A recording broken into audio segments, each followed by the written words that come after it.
tous, on se retrouve pour la guidance de la semaine. J'espère que vous allez bien, que vous avez passé un bon week-end.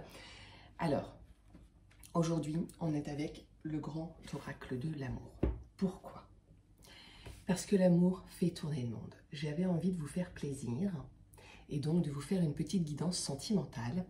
Parce que quand même, pendant les lives, quand on est ensemble, c'est quand même ce qui ressort le plus, les questions sentimentales. Donc, on va regarder un petit peu pour cette semaine dans quelle énergie vous êtes, l'énergie qui vous accompagne et où est-ce que vous allez. Donc, on va regarder ça. Comme d'habitude, je vais faire 3 petits tas. Donc, pour l'instant, vous vous détendez. 1, 2 ou 3, tranquillement. Laissez-vous guider, écoutez votre intuition et on va regarder ce qui vous accompagne. Je suis en train de faire le tas numéro 1. C'est fait. Le tas numéro 2. Pour l'instant, vous pouvez encore choisir. Eh bien, celle-là. Et le tas numéro 3.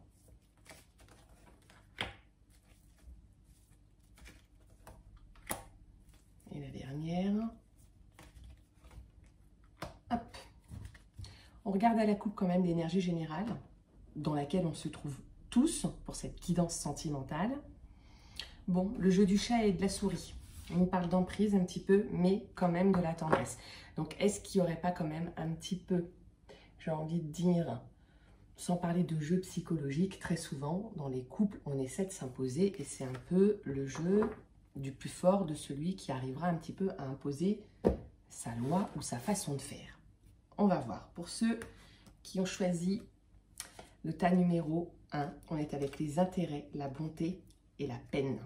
Alors, là, je pense qu'on est sur une personne, en tout cas vous faites partie de ces personnes, qui donnait beaucoup, parce qu'on a la carte de la bonté et c'est l'énergie, la carte du milieu, donc c'est l'énergie qui vous accompagne, qui vous représente.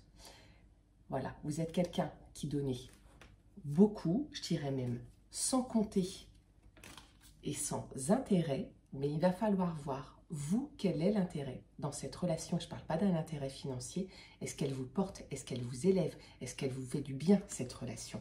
Parce que, du coup, il y a quand même de la peine. Donc, ça voudrait dire que ce n'est pas au top, qu'il y a des choses qui vous dérangent et que le fait que vous donniez beaucoup et que vous ne receviez pas à la hauteur de ce que vous donnez, ben, ça pose quand même un petit peu problème. Donc, posez-vous la question à savoir si cette relation vous élève, si elle vous porte, si elle est vraiment faite pour vous.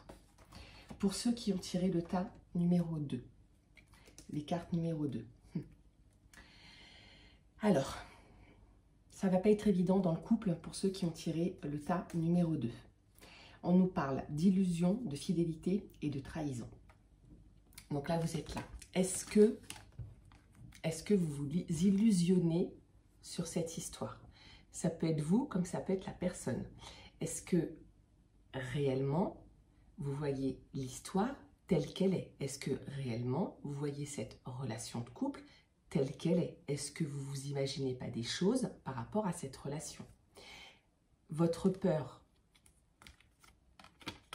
c'est le problème de fidélité. Vous avez peut-être peur que cette personne vous trompe.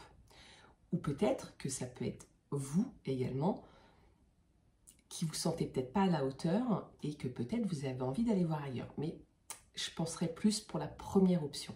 Votre peur, c'est ça, c'est la fidélité et d'être trahi. Alors, est-ce que c'est un ressenti qui est justifié? Est-ce que c'est votre intuition? Moi, je dis toujours, écoutez votre petite voix intérieure. En réalité, on sait. Quand il y a un doute, il n'y a pas de doute. Alors attention, je ne parle pas quand on a un problème de jalousie compulsive et que ça relève un petit peu de la psychologie et de la maladie. Non, là je parle vraiment d'un ressenti. Comme pour le tas numéro 1, posez-vous la question dans cette relation s'il y a vraiment de la sincérité ou si vous n'êtes pas en train de vous illusionner sur la personne. Pour ceux qui ont tiré le tas numéro 3, bon, on a quand même des bonnes nouvelles, heureusement. On est sur les engagements, une relation qui se passe bien et la concrétisation. Donc là, vous êtes là.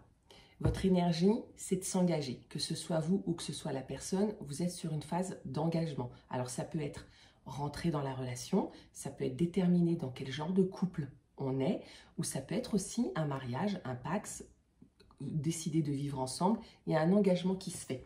Donc on vous dit concrètement que la relation se passe bien, tout est au vert, qu'il n'y a pas d'inquiétude à avoir et que vous êtes en train de concrétiser, en tout cas vous êtes sur le chemin de la concrétisation de vos projets. Donc ça c'est plutôt une bonne nouvelle. Voilà, j'espère que vous y trouverez quand même votre compte parce qu'il n'y a rien de négatif. Simplement, parfois, dans les relations, il faut se rendre compte que ça peut être aussi une belle leçon pour savoir ce dont on a réellement besoin, savoir ce qu'on a réellement envie de vivre.